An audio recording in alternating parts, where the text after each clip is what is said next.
శ్రీరంగంలోని Ranganatha Swamy temple tour చూసేశారు కదండి.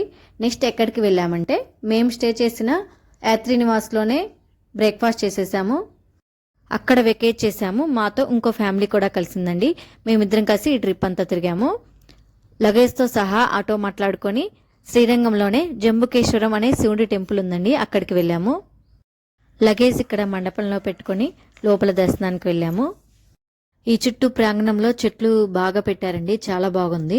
ఈ flower tree చూడండి, దీన్ని నాగలింగ ఫ్లవర్ అంటారు. ఇది విచ్చుకుంటే లింగం మీద ఇట్లా నాగపడగా ఉన్నట్లుగా ఫ్లవర్ ఉంటుంది.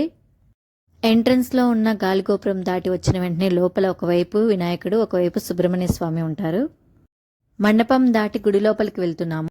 జంబుకేశ్వర టెంపుల్ లోపల ఉన్నామండి. ఇదిగోండి నంది ధ్వజస్తంభము. ఇక్కడి నుంచి గుడి లోపలే, గుడి చుట్టూ తిరగటానికి 4 వైపులుగా దారులున్నవి. చూడండి కట్టడము. ఇక్కడున్న శివలింగం వచ్చేసి పంచభూత లింగాలలో ఒకటైన జలలింగం అండి. మన శ్రీకాళహస్తిలోది వాయులింగము. ఇక్కడ లోపల ఏనుగుల్ని పోషిస్తున్నారండి. పక్కనే ఏనుగులకు పెట్టే గడ్డి, ఆహారం అంతా ఉంది. లోపల దేవుని తిట్టడానికి వీల్లేదు కాబట్టి ఇక్కడ ఇమేజ్ పెడుతున్నాను చూడండి.